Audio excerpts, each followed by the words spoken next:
welcome back to my channel. And if this is your first time here, I'm Bibi.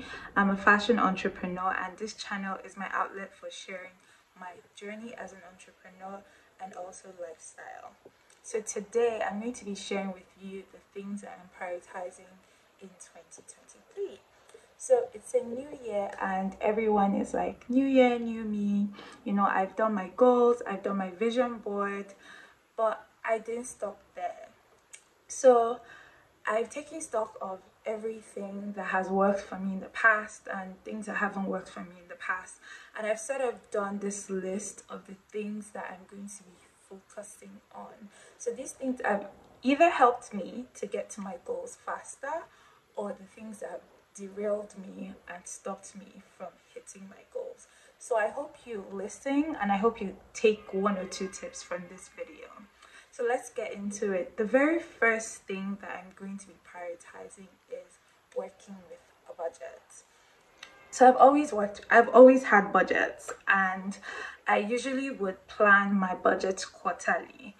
But to be honest, my budget has mainly been vibes. So they've just been there like as a suggestion. I've never been super strict about following my budget because I'll get passionate about something or make decisions impulsively or not really calculate things well before jumping into it. So this year I taking budgeting seriously. So before entering this year, I sat down with my accountant and we looked at the numbers for 2022. So we budgeted everything down to every single dime that I'm going to spend in 2023. So I'm not, like, for the very first time, I'm sticking through to the plan. And the reason I'm doing this is, first of all, I've never really done this before. It might be a bad business practice. I mean, like, I'm not a perfect entrepreneur, so don't judge me. But I've never really been the one to like stick through a budget from start to finish, because I would get passionate about new projects, I'll get passionate about different things, and I would just go with my gut. But now I will be going with my gut, but I'm going to make sure that it stays within what has been planned. You can't keep doing things the same way and expecting a different result. So my plan this year is to double my revenue. I have done this in the past and I'm looking to do this again. So I know it's possible, and I hope that in December 2023, the next video that I'm going to be making about this is literally sharing how these plans have helped me to hit my numbers. So the next thing I'm going to be prioritizing is being more structured with my personal time. So when I think of structure and personal time, the one word that comes to my head is routine, because routines are basically the way that you can put structure into your personal time. But because I went to boarding house, I have such a bad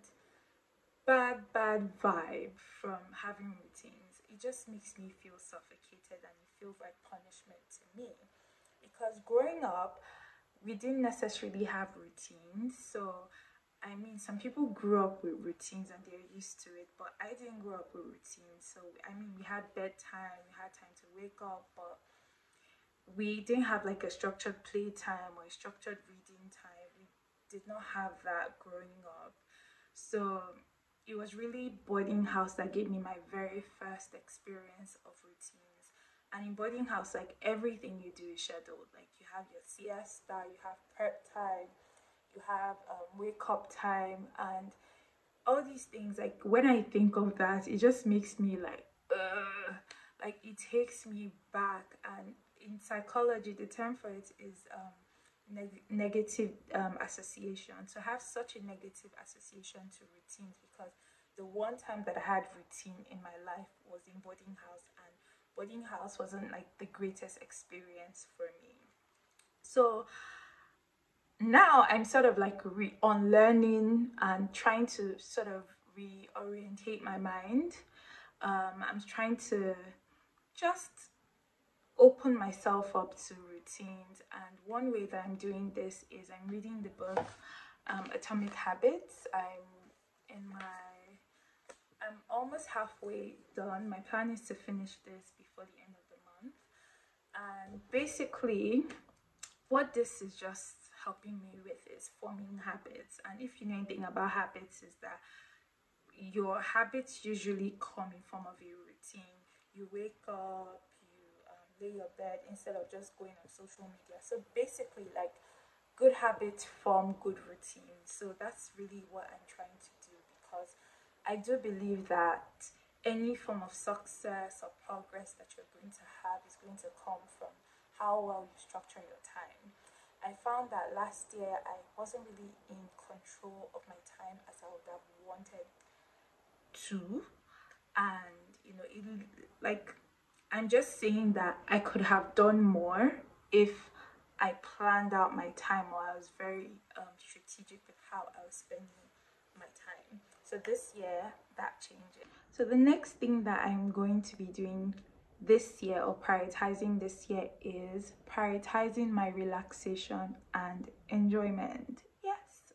So in like, my default is to work until I burn out, because there's just something in my brain that tells me to keep going and keep going and keep going and keep going, because I can. And it was when, like, so I had some months off working out, not because I wanted to, but because I was traveling, and then my work, so I didn't go to the gym for, I'd say, maybe like 4 5 weeks or so. So when I was going back to the gym, my trainer usually does this body analysis for me, where he checks my BMI, my body fat percentage, muscle mass, visceral fat, and all of that. So anyways, I was just like, oh my god, like, I'm sure I've gained a lot of weight. And when I got on the scale, that was like my lowest weight all 2022. It was my lowest weight, that's one. And two, my muscle mass, that was my highest muscle mass. My body fat percentage was down. I was just like, how is this even possible? Like, I've been out of the gym, I've been, and then he said something. He said, you rested. That sometimes the muscle needs rest.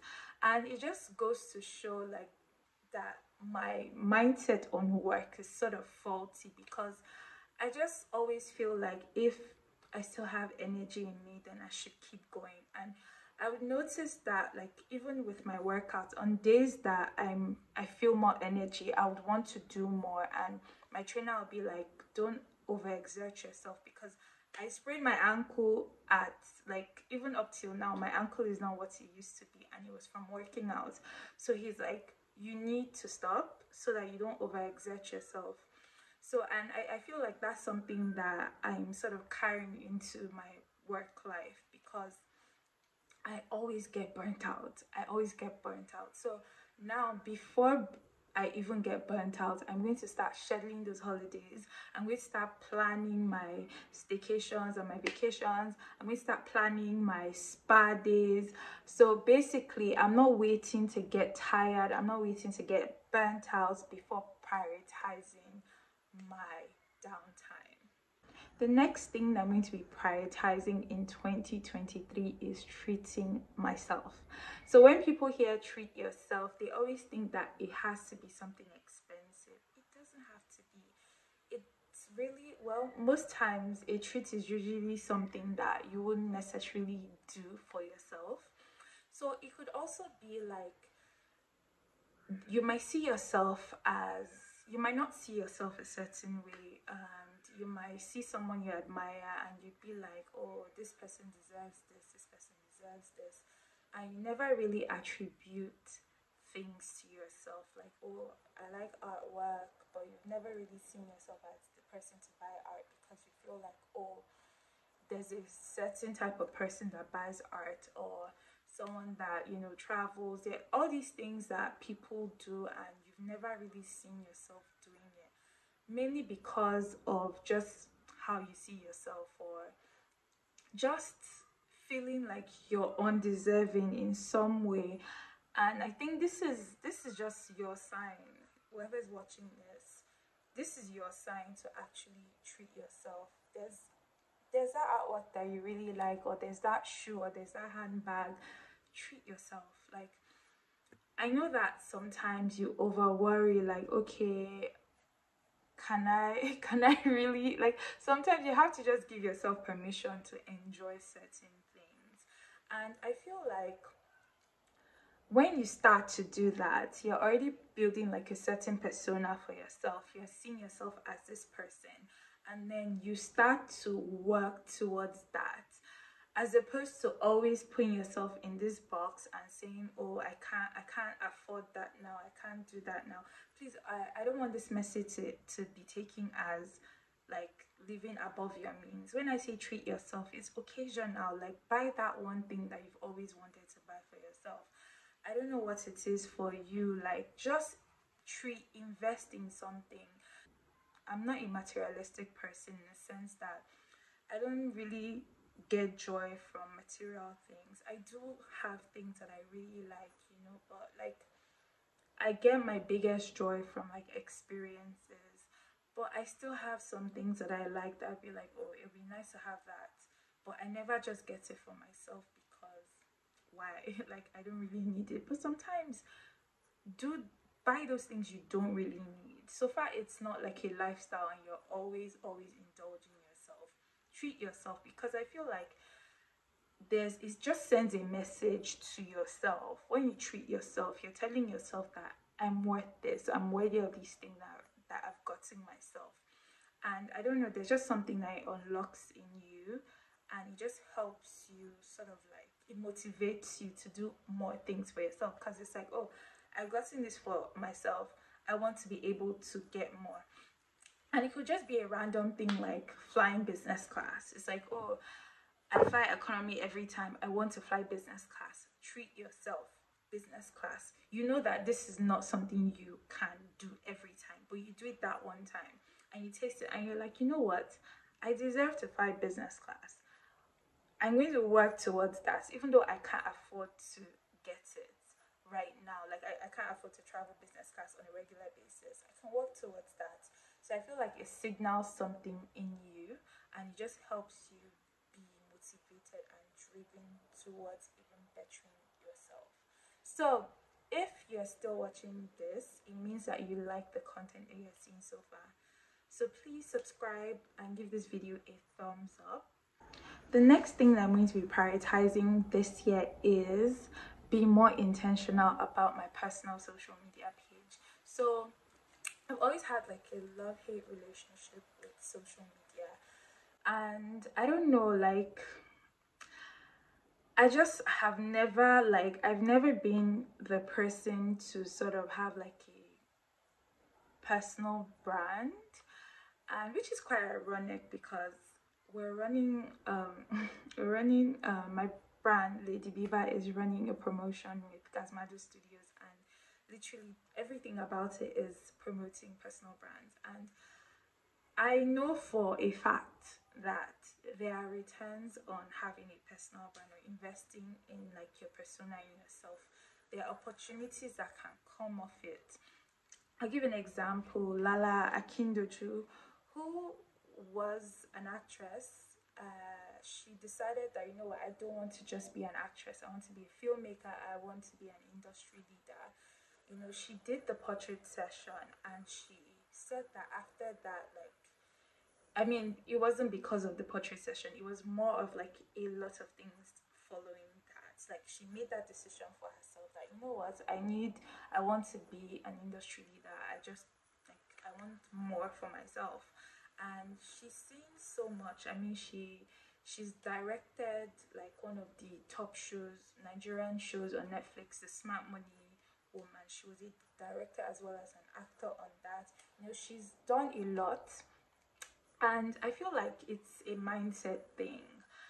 But I haven't even gotten there. Like, I've not gotten to that point where, because I really don't even know how to go about like creating a personal brand.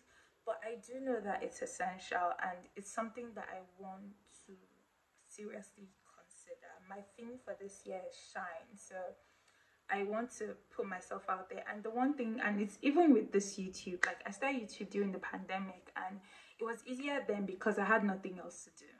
But I have so many things that I'm doing now. So doing YouTube almost seems like I could be doing something else. But YouTube is important. Like, but putting myself out there, like sitting down, doing this in front of a camera, like it's not easy for me.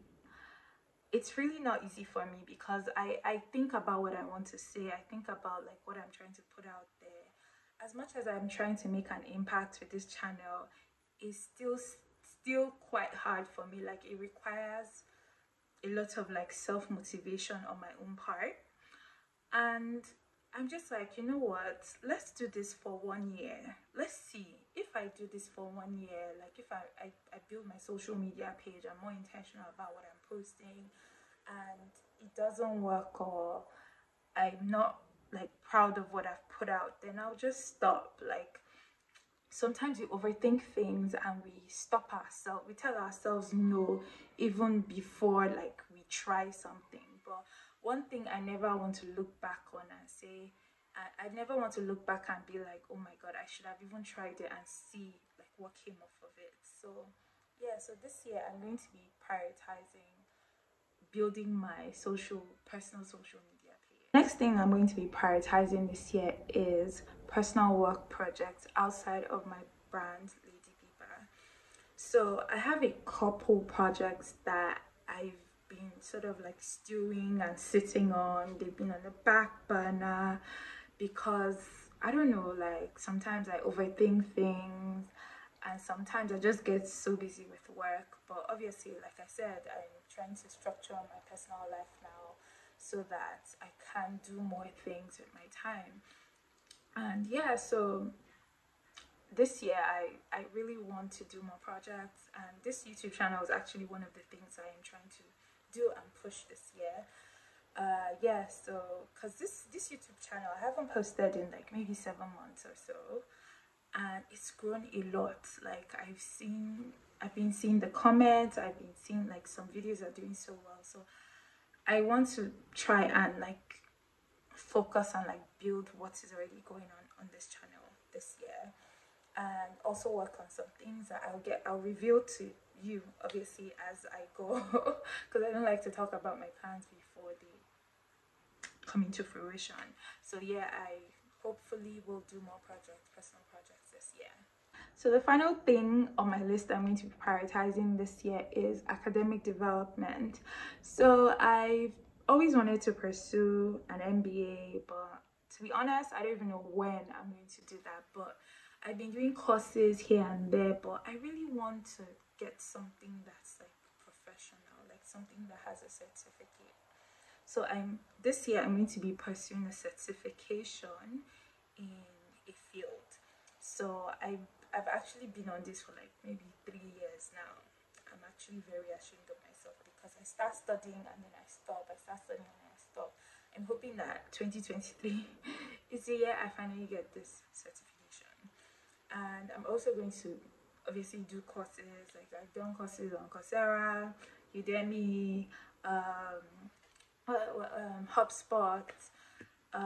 Yeah, so I obviously will do that as well. But this certification is something that's really, really high on my list. And I hope that by the time I'm doing like a end of the year recap, I hope that it's something that I would say that I've done. So that brings me to the end of the video. I hope that you've learned something, and I hope that you're going to be working towards something in this year 2023. Please don't breeze through the year. Have some structure, have some plan. So let me know in the comment section if there's anything that you're planning on prioritizing in the year 2023. I'll see you guys in my next video. Bye.